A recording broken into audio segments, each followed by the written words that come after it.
A sinking car will be fully submerged within 30 to 120 seconds. So you have essentially 2 minutes, if you're lucky, to get out of that submerged car. And it's gonna be terrifying. Every second of it is going to be like life or death. The minute that your car hits that water, the front of your car is gonna start to nosedive straight down into the river, the ocean, wherever you may be. The front of the car is typically heavier, so it starts slowly sinking and bringing in more water. Now, this is what some professionals have advised you to do if you're in these types of situations. Roll down the windows as fast as you can. You're about to hit that water, roll down the window. You're in the water, roll down the window. Because once you're fully submerged, it's gonna be nearly impossible to open your car door. And if your car windows stop working, then you're gonna be trapped inside the car with zero escape. You're gonna drown to death inside the car. So roll down your windows because the power to operate the windows is only gonna last so long. You have a very short window of opportunity before all the electrical systems are destroyed by the water. If you can't roll down the windows, you gotta find something to break it with. Don't try and break the windshield. That is the thickest part of glass in the entire car. You gotta use the side windows. Then you take off your seatbelt. You do not wanna be restrained while you're trying to free yourself from drowning in a car. Help other people out in the car, and then swim out of the car safely. It's gonna be the easiest to swim out of the car when the water level is still below your car window that's open.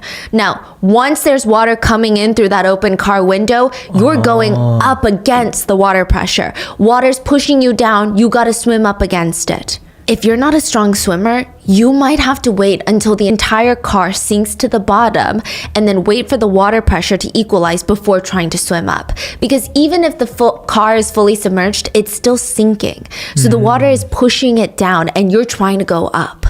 Wow. You can still do it, but it's gonna take a lot more energy and a lot more skill. Wherever you are in this process, you're gonna wanna use your feet to kick off the car to try and propel yourself towards the surface.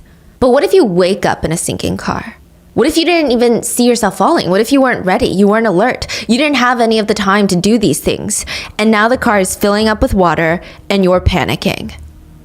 In the Han River in Seoul, South Korea, 33-year-old Min Jun was knocked unconscious. He violently wakes up by the cold. It's just so cold. And he notices he's in the driver's seat of his car and there is cold water splashing into his car. It's slowly filling up. His feet are fully submerged at this point and now it's like trying to reach his knees. He's freaking out. Like, what the hell is going on? He has no idea why he's in water. He starts panicking. He's looking out the window. All he sees is water. What the hell? His car is in the middle of the Han River sinking. How did he even get here? He tries to push open the car door. He pushes, it doesn't even budge. Something is blocking it, or perhaps it's the water pressure that's high enough already. It won't move. He tries to slam his body up against the door to get it to open. It's not even moving a little bit, not even a single inch. So he's like, okay, calm down, think, we gotta think. He could hear his breathing ringing in his ears and he's panicking. Even if he gets out, then what? Be plunged into the dangerous river in the middle of October? I mean, surely he's gonna quickly die. The currents are strong enough to drag him underneath the water. And if that doesn't happen, he's gonna die of hypothermia pretty quickly because he's in the middle of the river. But if he stays in the car, he's gonna drown. The car is gonna slowly submerge and he's gonna drown to death either way. So no. He's gotta get out. And he had wasted so much energy trying to get that car door open. The water is now up to his waist. He has to think clearly. He tries to open the windows. It doesn't work. It's broken. And he's thinking, okay, what do I do? What do I do? The window has a tiny hairline crack running through it. Minjun knew that this is the only way out, the only way to live, or at least have a shot at living. So he uses his elbow and he smashes it into the window once, twice, 3 times. The water is just coming up higher and higher, filling up the car, and it's splashing up against the car, trying to drag it down. I mean, the adrenaline is so high, he doesn't even feel how cold the water is anymore.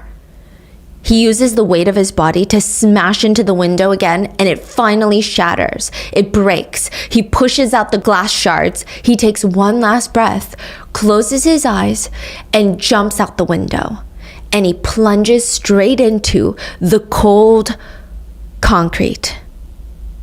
And he's like, what the hell? Why is this not water? He opens his eyes and he looks around. His car was half submerged in water, but still resting on a piece of concrete that is now floating in the Han River. A giant piece of concrete the size of 2 football fields is now floating in the water.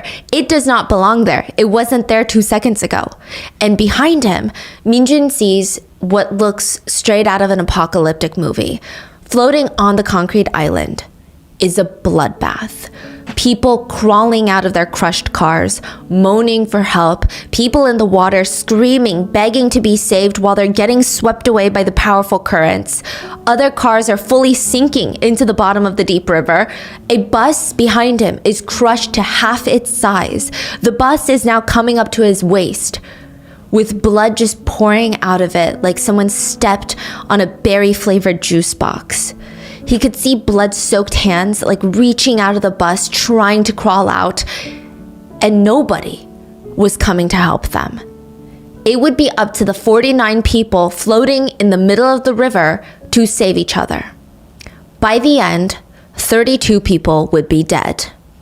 This is the case of the Seongsu Bridge collapse in South Korea, and how 32 people died without medical attention on a concrete floating island in the middle of the Han River while helicopters flew over and live streamed the whole thing to news networks. We would like to thank today's sponsors who have made it possible for Rotten Mango to support Direct Relief, a humanitarian organization that is active in all 50 states and more than 80 countries, with a mission to improve the health and lives of people affected by poverty or emergencies. This episode's partnerships have also made it possible to support Rotten Mango's growing team of dedicated researchers and translators. And we'd also like to thank you guys for your continued support as we work on our mission to be worthy advocates of these causes. As always, full show notes are available at rottenmangopodcast.com. We worked with our Korean researchers to help assist in the gathering of data for this case, but as always with international cases, please let us know in the comments if there was anything miscommunicated, lost in translation, or just any additional information you would want us to know. Leave it in the comments.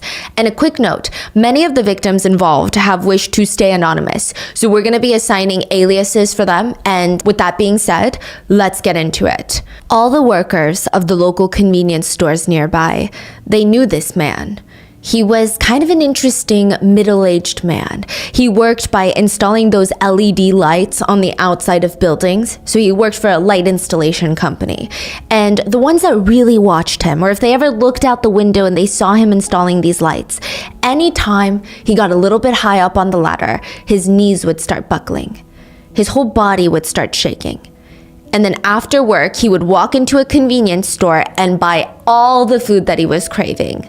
Now, for years, there were ups and downs in his finances. On the times that he wasn't making a lot of money, he would still walk in and buy all the food that he was craving. There would be split moments where the convenience store owner would tell him exactly how much it was, and the middle-aged man would open his wallet. Let's say the food is $19. He only had $20 in his wallet. He would hand it over with a big smile on his face and tell him, "Thank you, you gotta eat," and walk out. He did this even when he had more money. He ate everything that he was craving all the time. He never skimped out on food. And it's very interesting because the ones that had known him for years now, they knew that he had not always been like that. He didn't even work installing lights when he was younger. He was a police officer. It felt like this man had 2 lives. One from before and one from after the incident. Before, he was just another young cop in this police-issued van complaining about food prices going up. I mean, at this point, it's straight up robbery for some kimbap. I mean, it's so chisae, which means annoyingly unfair, that I would just rather not even eat at this point.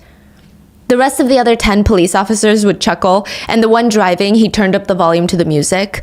Maybe if it had been any other day, they would have just continued the conversation about how the cost of living keeps going up, and police officers in South Korea, we're only getting paid like $30,000 a year. It's not fair. We're saving lives. But not today. Today was their day to celebrate. It's National Police Day. And the 11 Seoul Metropolitan Police officers are heading in their bright blue van to receive awards for their exceptional performance. So they're excited. They're not talking about kimbap prices today. They're having a blast. There was this slightly bittersweet undertone to it all because this was also the last day for one of the officers in the van, which sounds, I don't know, dramatic, right? But they're not just coworkers. I mean, these officers have been working together on the force for some of them months, some of them years. A lot of officers say, other than family, the only people I would trust with my own life are my partners on duty. If my partner is out there chasing a knife-wielding criminal, we're doing it together. If my partner is out there giving out parking tickets, we're doing it together. If my partner is receiving an award for exceptional performance, we're doing it together. This would be their last ride all together. So they're turning up the volume to this very upbeat song. It's called Cocktail Love. It's honestly the last song that you would expect police officers to be jamming out to. It's a bit of contrast too with the rainy morning outside.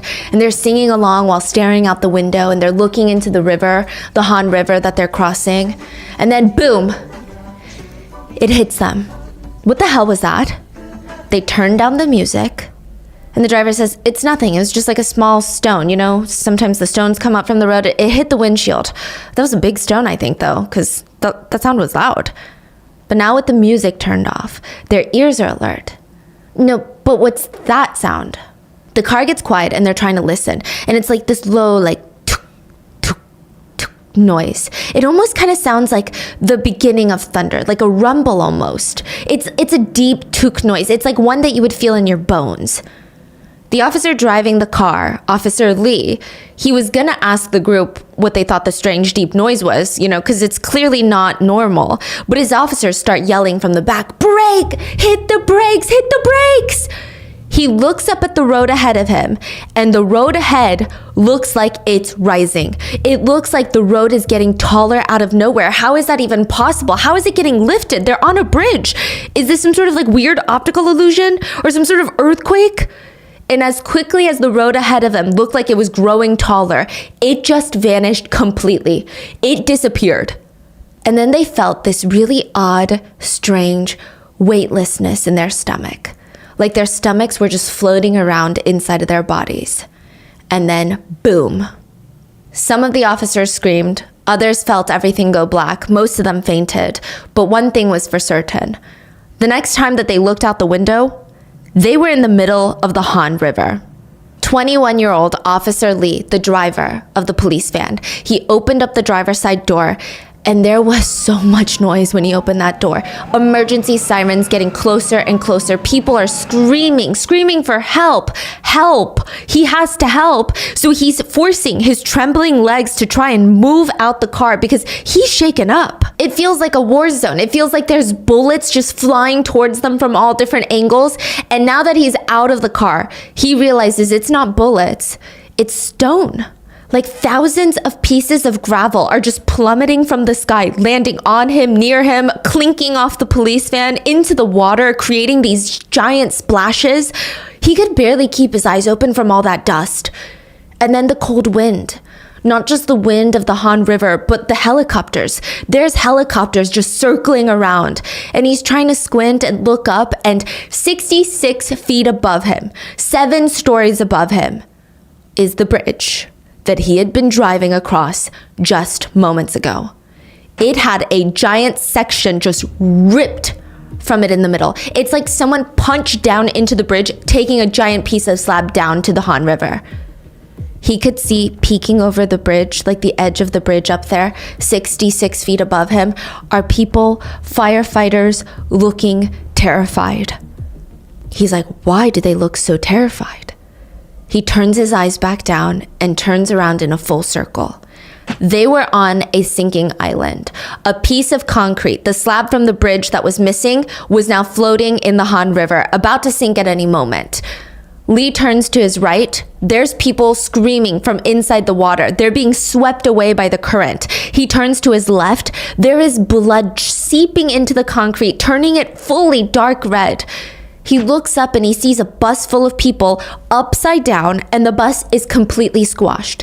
He could see long strands of hair just soaked in blood peeking out from the bus windows.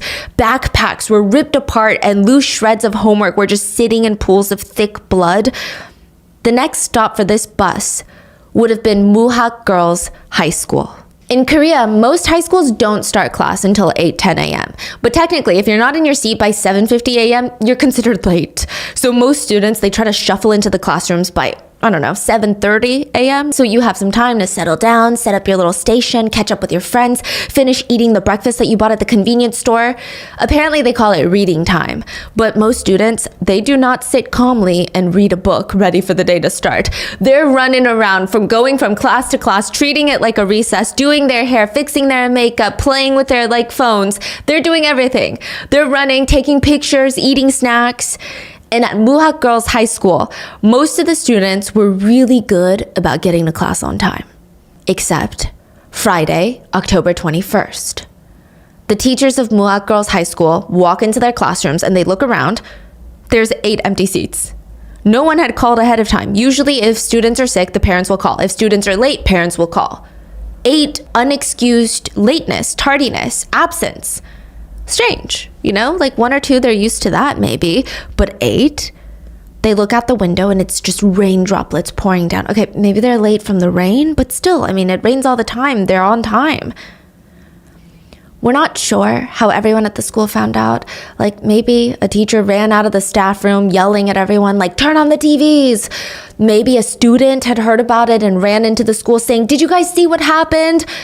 But very quickly, during homeroom period, Muhak Girls High School students found out that the bridge leading straight to their school that most of their classmates and friends took every single morning to get to class had collapsed. And those 8 empty chairs belonging to their friends, they may never be filled again. Every single channel on TV, every radio station was playing the same thing.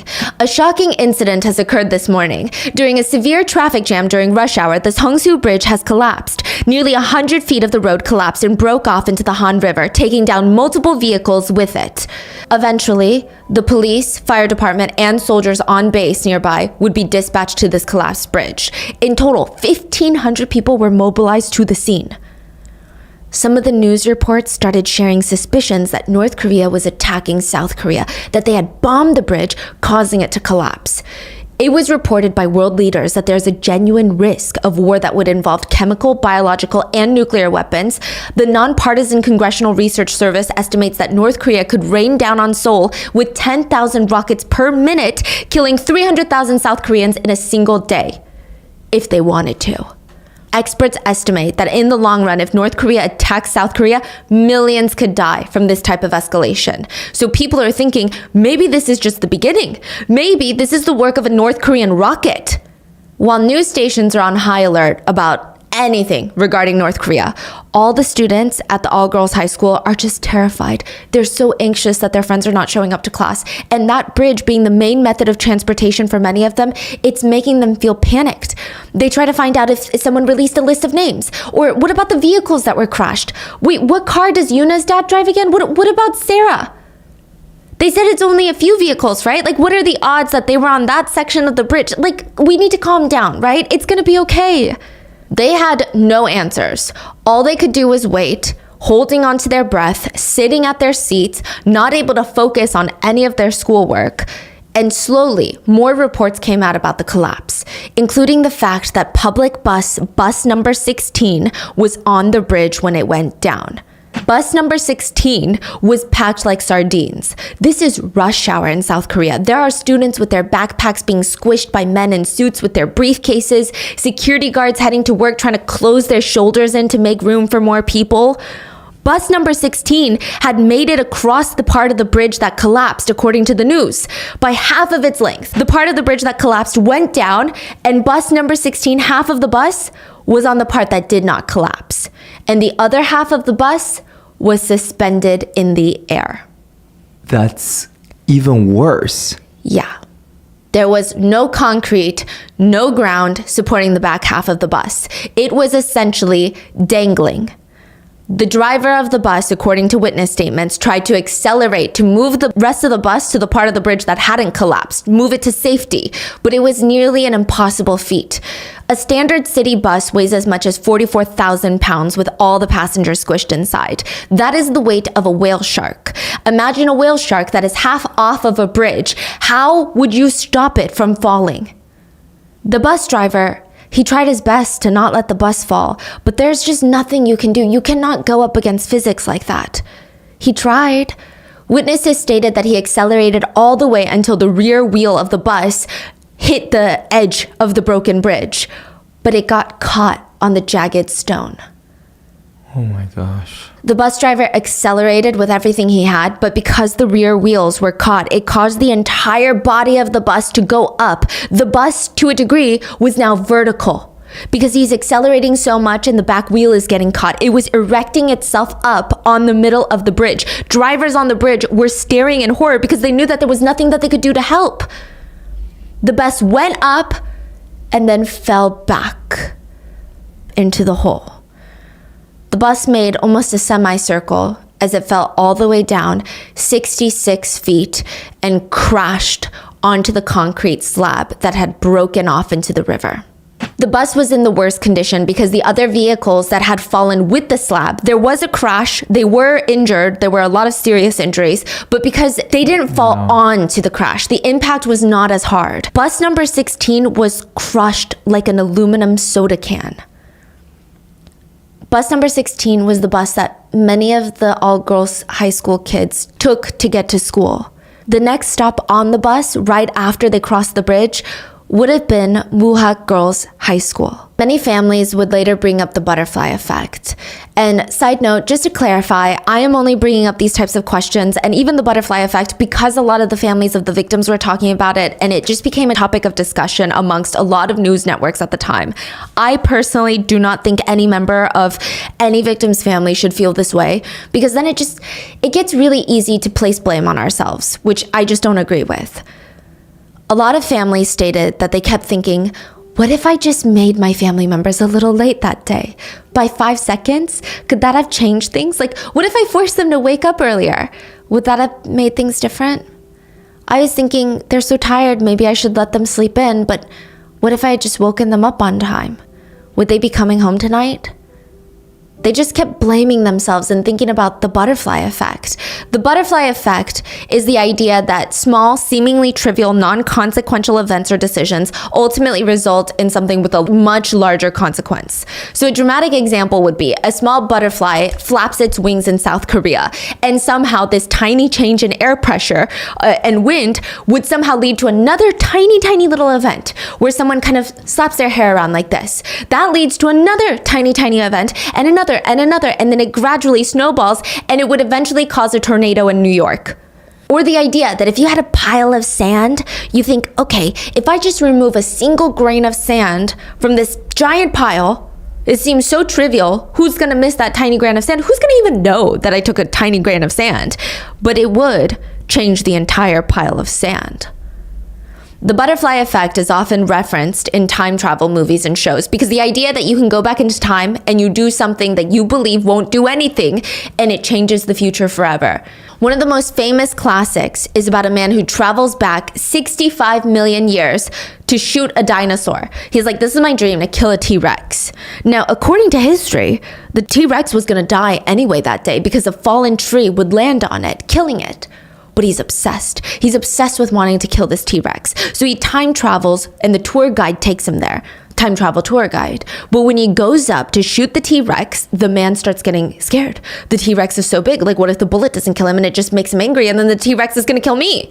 He's frozen in fear. The guide has to step off the path because they have a time travel path. Step off the path to shoot the T-Rex so that it won't kill them. They time travel back to the future and everything has changed. Language is no longer the same. An evil dictator is now in power and it just doesn't make sense. The T-Rex was gonna die that day anyway from a fallen tree. Why does it matter if it was shot or not? It's dead. Ultimately, the T-Rex was gonna die. They look down and they see a crushed butterfly stuck to their boot. And the story shows how just them stepping off the path, stepping on a butterfly, changes history forever. It's terrifying on its own if you think about it too long, but a lot of parents of the victims in this story, they just kept bringing up the butterfly effect. They said they kept asking themselves, could things have played out differently somehow? Maybe I would have asked if they wanted a coffee, and if they drank a coffee before they headed out, then they wouldn't have been on that part of the bridge. Or maybe I could have made them wake up 5 minutes earlier. Or maybe the night before I made them sleep 5 minutes earlier. Or maybe I was going to shower, but I could have just let them shower first. Or what if they wore a specific tennis shoe that takes a few extra seconds longer to tie? Could that have changed the outcome of things? Yuna had stayed up late at night drawing again. She was a junior at the Muhak Girls' High School, and after all of her studies, her one guilty pleasure at night was to just draw. The next morning, Friday morning, she woke up a teeny tiny bit later than usual. I mean, at this rate, she was gonna miss her bus to school, and Yuna's dad offered her, hey, I'm gonna drive to work, the bus stop is on the way, get in the car, I'm gonna drop you off at the bus stop. Yuna did not even respond to him. She grabbed her backpack, got in his car, and she crossed her arms and stared out the window. Yuna's dad is trying to make eye contact with his daughter to see if there was an opening for conversation, but nothing. She refused to look at him, and she just stared out the window. It was kind of a Cold War. Yuna's dad had spanked her a few days ago, and she's a high schooler, so they're having it's very normal. It seemed like neither of them wanted to apologize first, so the whole drive all the way to the bus stop, they don't say a single word to each other. When he parks the car, he turns to his daughter, but she's already out the door, and she's saying, 갔다 올게, which means, I'll see you at home later. And she closes the door, and she walks off to the bus stop.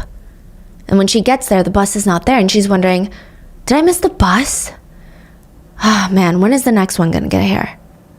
And she watches as her dad drives off. Another student from the same school, Muhak Girls' High School, was trying to make it to that same bus stop. She was a senior though. Her name is Sarah, and she had overslept. She stayed up studying for the college entrance exam. Like, this girl had not known a good night's rest in a really long time. She barely washed her face, barely brushed her teeth by the time that she's running out the front door with her backpack thrown over one shoulder. Her mom's telling her, be careful! And she's running as fast as she can, trying to not get caught behind all these very sweet, very kind, but incredibly slow walking elderly people. Sorry, excuse me. She could see the bus stop at this point, and she sees the bus that she's supposed to be on. This is the last one that she could take in order to not be late for school, is stopped at the bus stop, letting passengers on. So she's screaming, running, waving her arms, wait, don't leave, please, I'm coming. Only one of the two students from the Muhak Girls' High School would be alive by the end of the day. Snow globes are a little sadistic if you think about it. Like, there's a cute family inside of this clear sphere, and you see the family and their dog and their little house in the back, and you pick it up and you shake it with everything you have, and then you just excitedly watch as they have to face this cold blizzard all by themselves. We are genuinely the makers of chaos.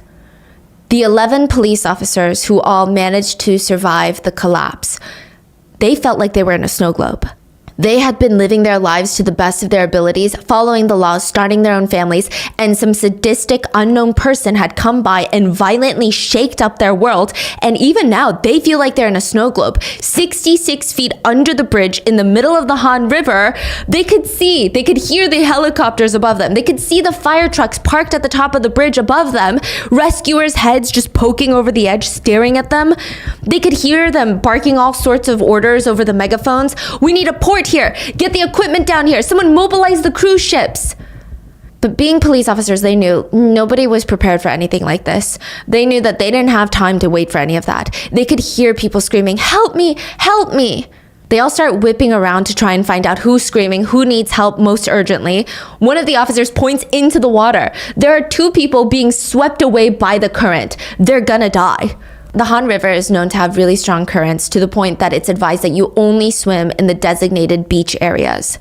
It would take just a moment for them to disappear with the current and just be dragged under the water. The rain is making it even harder for the officers to see, but they cannot miss these tiny two dots in the water, because right next to them is their half-submerged car going down. When the bridge collapsed and all hell broke loose, the silver car landed directly in the water instead of on the concrete island. Two teachers that were in the car managed to escape the quickly sinking vehicle, but now they're at risk of drowning unless someone saves them. So the officers are screaming, get the tire! The officers didn't even think about what they're doing. They're going into full autopilot mode. They're trained to act in crisis situations, so that's exactly what they're doing. They're focused. Get the tire. They work in unison to grab the spare tire, connect it to a rope, and they hurl it into the river. Grab the tire! The tire did not reach the teachers. It's not working. They're only getting further away. They're getting dragged by the current. So two of the officers, they look at each other, they look at the others, and without hesitation or saying a single word, they dive into the cold water. They manage to reach the two teachers and bring them back to the concrete island. The two teachers, Teacher Kim and Teacher Park, soaking wet, their hair is sticking to their foreheads. They're grabbing onto the wet police officers. There's two more teachers in the car. Please, they're our coworkers. We carpool with them for the past 2 years. You need to go get them. The other two teachers would never make it back to their classrooms. And then the cries became unbearable. All the police officers could hear were people begging to be saved, to be helped. Some were screaming in a frantic, high-pitched voice. Others were moaning as if they had stacks of bricks on top of them, and this is all the air they can muster out. The officers look over at the bus that crashed down next to them, and it's flipped upside down, and in the impact of the crash, of it crashing onto this concrete island, it had been completely squashed. If you stood next to the bus now, it would come back to your waist. That's how tall it was. The bus was flipped upside down, but it's crushed to the point where certain parts of the bus, the floor is touching the ceiling of the bus. It's like if someone stepped on an aluminum soda can, completely crushing it, pancaking it. There were bus chairs popping out of the bus, just scattered outside. Parts of the metal walls of the bus had popped off and they're crumbled on the side of the bus. The glass windows are all broken. School bags, lunch boxes of students are protruding out of the bus, soaked in liquid. It was blood. 21-year-old Officer Lee remembered looking at the bus, seeing the blood flowing out like a squash juice can, and he said, there were layers of people on top of people. It was literally hell on earth. But he has to snap out of it. Voices are calling at him to help. He goes back into focus mode, trying not to think about who these people are, what's going on, where everybody was headed, the fact that 2 seconds ago he was headed to receive an award. He's not thinking about his family. He's thinking about saving lives, and that is it. The situation was being broadcasted live in all news stations in South Korea by the helicopter circling above. The people trapped in the collapse were really in their own snow globe. The whole nation is watching them without any single way to help. All the police officers would be seen on the news stations on the sinking island wearing nothing but their underwear. But it's only 40 degrees outside. Officer Lee and the other officers start pulling people out as gently as possible from this crushed bus. And all the other officers that are assisting, they would pull a person out, a middle-aged man, suit covered in blood, students in uniform covered in blood. They would look at the officers and they would say, "Thank you, I'm so cold." And with each person they pulled out of the wreckage, the officers would just start shedding articles of their clothes. Every single person that they rescued out of the bus told them, "I'm so cold," and they're shivering.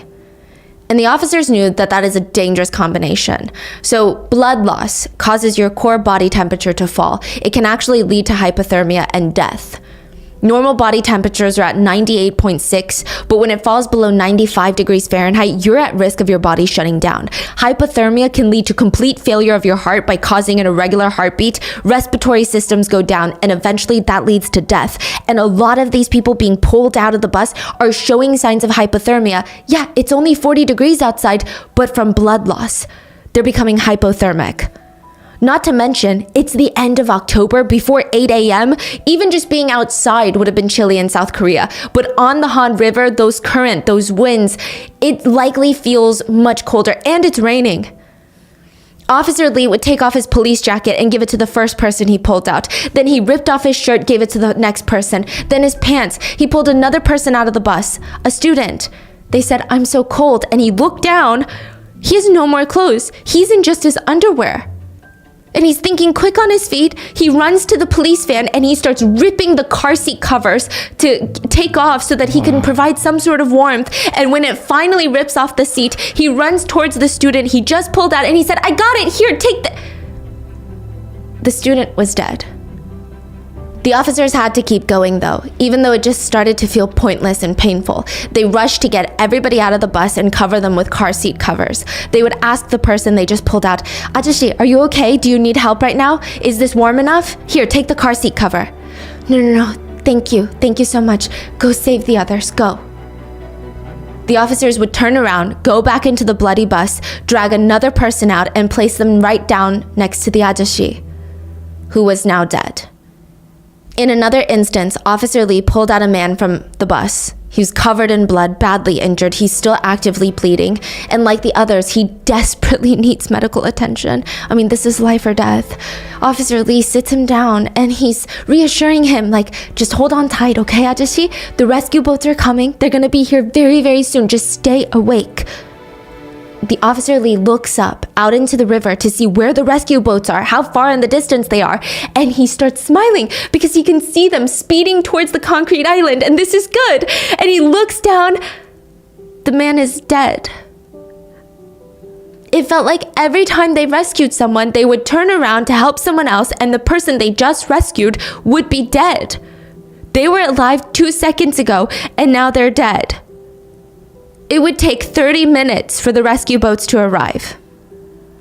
Rescue operations began, and bodies were carried onto boats on stretchers. Helicopters used rescue bags to now lift dead bodies. Rescue teams took way too long. When they first heard the bridge collapse, most of them made their way onto the bridge to the giant hole in the center. But what the hell are you going to do from there? So they wasted a lot of time driving back off the bridge, finding boats to get to them, to get to the site of the collapse by water this time. It was also later revealed that the call center employees briefly thought all the calls coming in about the collapse were prank calls. So they wasted even more time that they could have used to save lives by contacting the correct people like the Navy. 32 people died that day, 9 being students, and 17 more people were injured. It is widely believed that if the rescue boats had come sooner, more people would have been saved.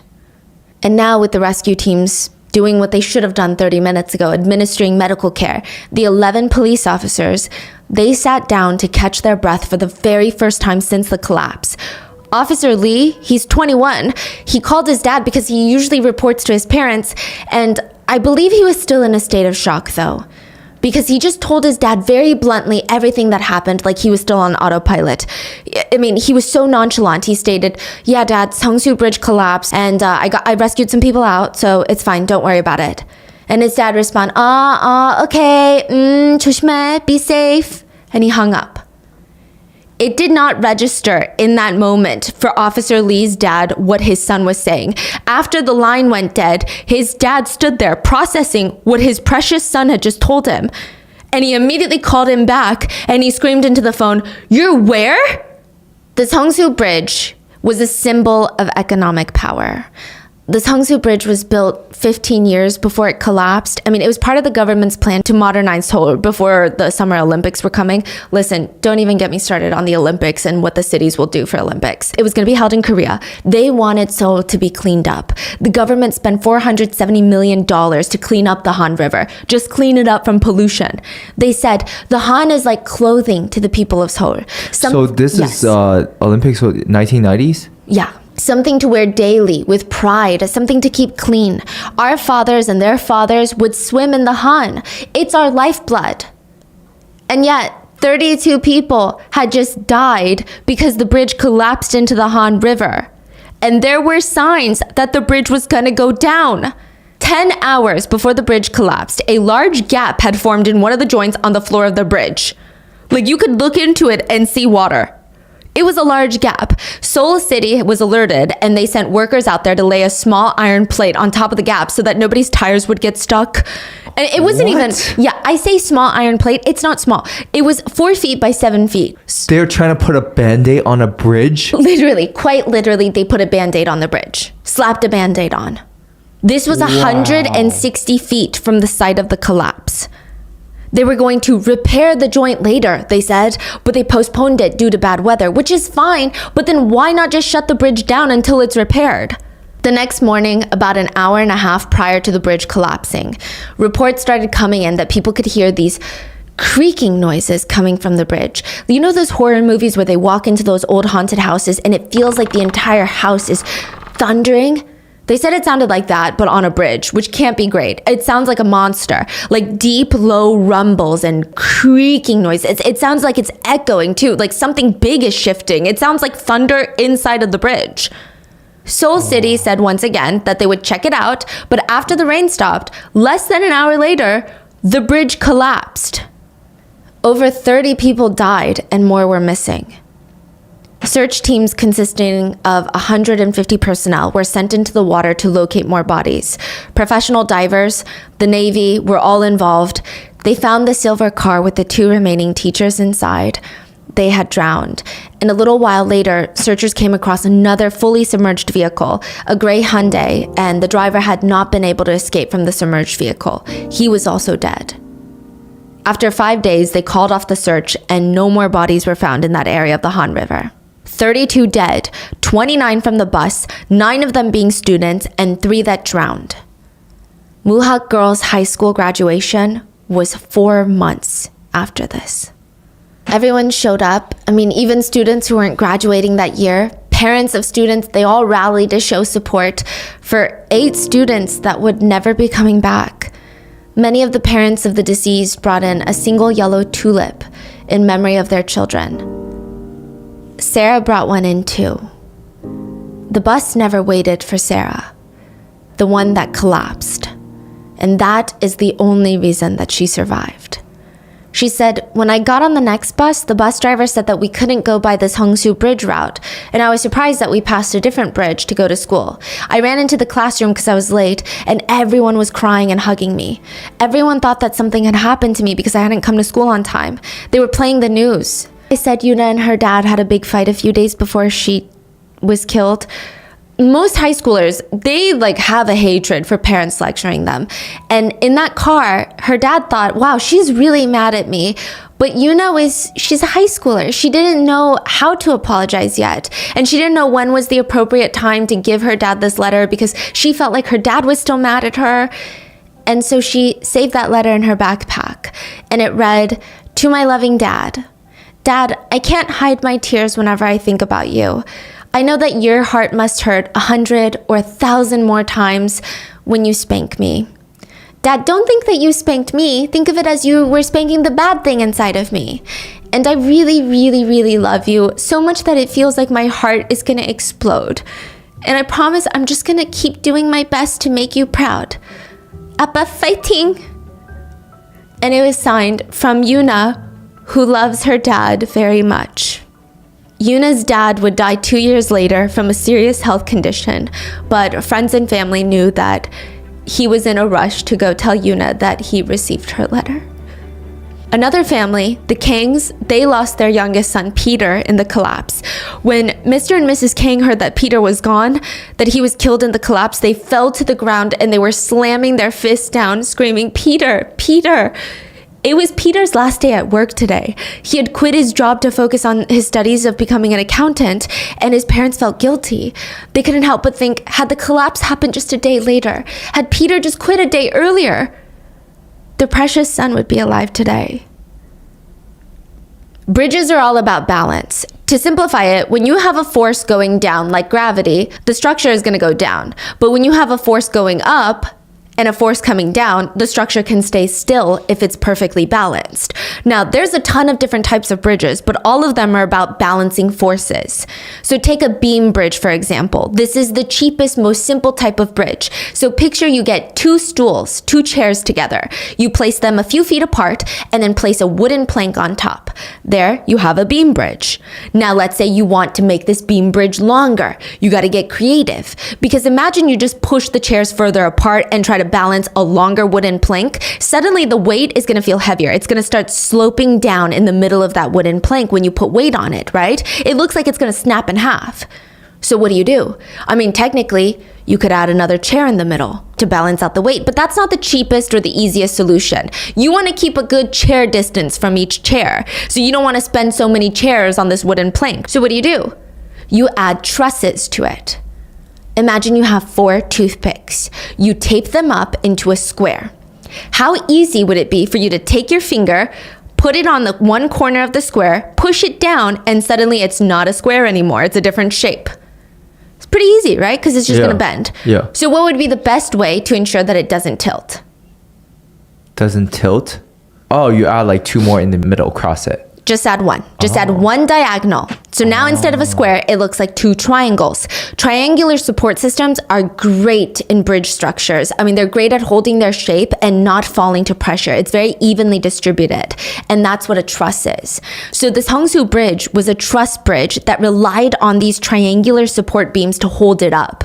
So there would be a pillar or a chair, and then the bridge part that the cars are driving on would be on top of these triangular support systems, and then another pillar, and then more triangular support systems. And it means that the bridge can use way less pillars or chairs in our example. So for context, another bridge in South Korea would be categorized more as like a steel beam bridge, like a regular bridge. Each pillar or chair is about 110 feet apart. This Seongsu Bridge, the pillars are almost 400 feet apart, because the Seongsu Bridge has these triangular support systems, which is typically a very smart and safe way to create good bridges. But that also means one of the most important parts of this bridge is gonna be the truss, the toothpick part. And it's not actually toothpicks, they're steel beams, but you get the idea. And more importantly, one of the most important things are going to be how the toothpicks are attached to each other to create these triangular shapes, the joints. That's what's welded together. That's the welding part. So another analogy that's hopefully going to make it super easy to see how horrible this Seongsu Bridge was constructed. If you have to tape two pieces of paper together, the cheapest way to do it would be what? You get 4 pieces of double-sided sticky tape, put them on each corner of one piece of tape, slap them on the corners of the piece of paper, slap the other paper on top. But let's say you want to spend a little more money, make it a little more secure. Maybe you tape the borders, all 4 sides, and then slap the other piece of paper on top. Or if there are millions of lives on the line and it depends on these 2 pieces of paper being taped together for years through all sorts of weather conditions, the best thing that you can do would not just be tape the corners or the borders, but everything. Apply double-sided sticky tape to the entire page and then stick the other paper on top of it. Every part is essentially glued together. The Seongsu Bridge constructors were supposed to do that, but they just taped the borders and called it a day for the joints of these trusses, the triangular support systems. Why? To save money. What? To save time and money, a lot of money. They also didn't use high quality tape or welding materials, if you want to, It was actually stated that the bridge should have collapsed maybe like 4 years after it was built. It was that bad of construction. I mean, once they started investigating, people were surprised how this bridge even lasted this long. A Korean news station, MBC, went underwater to the scene of the accident of the concrete island, and they saw that the collapsed portion trusses, the triangular support systems, were held together, and the welding, they could literally unscrew bolts with their own hands. What? Other rusty parts of the bridge could just be ripped apart by a single hand. Like the cameraman had one camera in his hand and then the other hand was just ripping apart the bridge. Wow. Other times, there were parts of the bridge that needed nails to hold 2 things together. Very important, obviously. Now, the nail is supposed to be, let's say, a foot long, but the nail would only be 3 inches long. The part, the welding, the taped paper, it broke off during the collapse and it looked like it exploded from the weight. It straight up looks like a cardboard box that was torn open, like it was not done at all. Like I mentioned previously, Seoul was going through this rapid expansion phase. Government bids for construction projects would typically go to companies that promised the government that they had the fastest construction, which is great in theory because, yeah, we need more bridges to cross the Han River, but not great in theory because it inherently incentivized the company to be cheap and rush the construction at the expense of safety. People said that this was all part of South Korea's 빨리빨리 culture. So 빨리빨리, it translates to like hurry, hurry, quickly, quickly. But in the cultural context, 빨리빨리 culture is kind of like rushing people to do things quickly or get something done at a faster pace. You will very often hear Koreans saying like 빨리빨리, like 빨리 갖다 줘, like hurry, hurry, everybody hurry. You go to Korea, you're standing on the side for 2 seconds too long, people are like, you gotta hurry it up. It's similar to New York where no one has time for you to just stop in the middle of the sidewalk. Deliveries are fast, internet speeds are fast, everything is about 빨리빨리. The bridge was constructed by the company Donga E&C. They promised the government that they would construct the bridge at half the cost of the other construction companies. They were contracted by the government to build almost a mile-long bridge across the Han River for $63 million, which is a lot, don't get me wrong, right? But a lot of major bridges, I mean, albeit some of them are a lot longer, but they can easily cost hundreds of millions and most of them closer to $1 billion. Wow. So Donga is charging $63 million, half of what the other contractors in Korea are asking the government for, which sounds alarming, doesn't it? But the citizens were like, you know what? Donga is the best construction company in Korea right now. It's like the second largest contractor in South Korea at the time, and there's nothing we can do about it. It's the government choice. Wait, so they asked for half and it's gonna do it in double the speed? Yeah. They're like, we're going to do it quicker and for cheaper. So people thought, I mean, not that citizens had a choice. I'm not saying the citizens voted for this. The government gives it to whoever I guess they're sleeping in bed with, right? But the citizens felt a little bit reassured because the company had a lot of good publicity. The chairman of Donga, Chairman Choi, was often hailed as some sort of construction hero. They called him the one who can accomplish the impossible. So if we give the government the benefit of the doubt, maybe they genuinely thought that Donga had some sort of crazy system or skill to make things happen more efficiently and cheaper than other companies. After the collapse, Donga made a statement and said, our company's warranty is over. The company's warranty for the bridge was 5 years. Afterwards, we cannot be held responsible for the accidents. We have no legal responsibility for this. Wow. It was so cold. There was nothing about the victims. It was just, this is legally not my fault. But Chairman Choi of Donga definitely did not help the situation.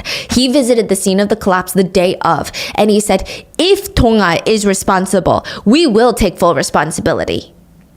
But then his tone changed a few days later, and he said, in order to realize Donga's moral responsibility as the constructor of the Seongsu Bridge, with this incident, we are being reborn. Basically saying, hey guys, if you want us to, because we constructed this bridge, morally, we're taking responsibility. Not legally, don't get it twisted, morally. But now we are reborn because we did something so great. Because we morally took responsibility. Eventually, an investigation was opened into the bridge's collapse. Chairman Choi's entire attitude changed and he said, look, I've been to Seongsu Bridge countless times, driven over it. Let me ask you a question. Would I have gone to Seongsu Bridge if I ordered it to be built cheaply and fast and without regard to safety? The company essentially argued that the bridge was fine for the past 15 years, so it's not their fault. If it was this bad, how would it have lasted 15 years? They started shifting the blame to Seoul City, the city government, for negligence on maintaining the bridge. They stated that for the responsibility of managing all the bridges over the Han River is done by the city of Seoul. The city is required to conduct safety inspections on facilities every single year. So does that mean they ran their test and their results said the bridge was fine? Were they not thorough in their testing? Did they even test the bridge? It was later revealed that after 15 years of its construction, the Seongsu Bridge was never subjected to any detailed inspections. The government decided the bridge inspections would focus solely on older bridges. Another very dangerous thing to note, the government never restricted heavy vehicles from the bridge, nor did they try to limit them, which that's a huge pivotal part of ensuring the safety of bridges, because bridges, yes, they're supposed to be safe. You have to make sure that they're not overloaded though, because that could cause a collapse. There is no bridge that has unlimited weight limits. They're all built to only withstand a certain amount of weight. So not only did the government completely disregard the safe limit of the weight, they were doing more. The bridge had started off as a 4-lane bridge, and it was still a 4-lane bridge when it collapsed. But there were plans to get rid of the pedestrian lanes on both sides, redo the bridge, like the paint of the lanes, and make it 5 lanes. They were gonna add on more load, more heavy cars, more buses, more transport vehicles, which would add more weight to this already exhausted, stressed structure. Side note, now it makes it seem like it's all the government's fault, but yeah, I think it's both their fault. Like, both sides hold so much responsibility. Donga's construction of this bridge is so well known internationally by engineers and even used as a case study for civil engineering students for the abysmal, terrifying, reckless construction of what honestly should not even be labeled a bridge.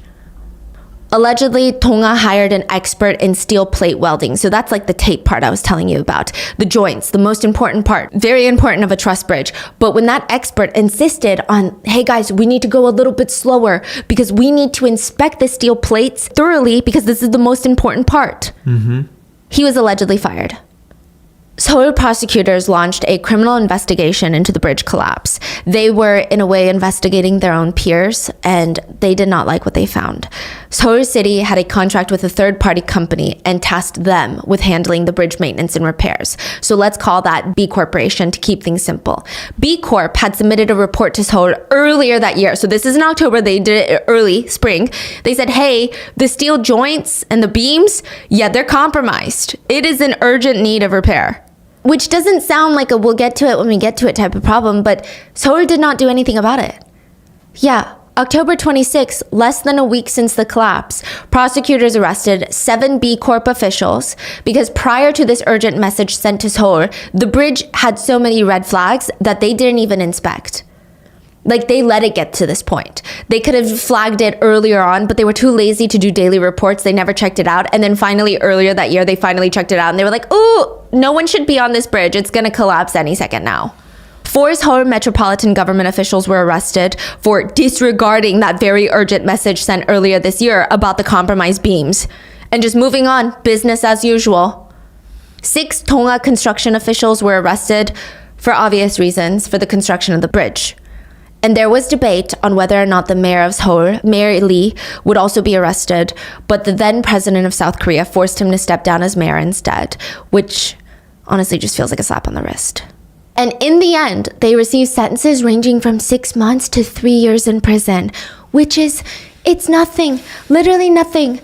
A few years later, Tonga Group, the parent company of Tonga Construction, would file for bankruptcy, and the government promised, they're like, things are going to change, guys. Things are going to be different from now on. We will care for civilian lives.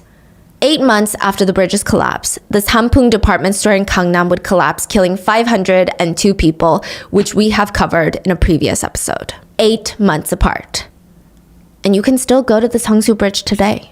But it's not the same one from the collapse. The government at first, they're wild. They told the public that the Seongsu Bridge, like the collapse part, would be repaired and back up and running within 3 months. No. And they were gonna like fix the welding on other parts of the bridge. There was huge public outcry, and it didn't seem like anyone would ever drive on that bridge, even if it was repaired. So the government decided to hire another company to fully dismantle the existing Seongsu Bridge and build a completely new bridge in its place.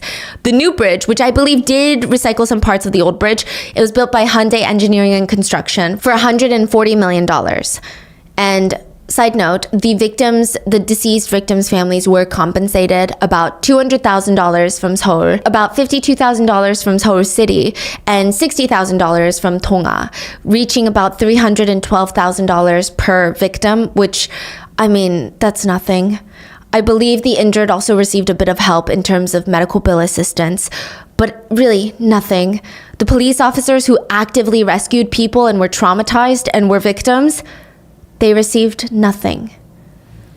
No compensation, no mental health.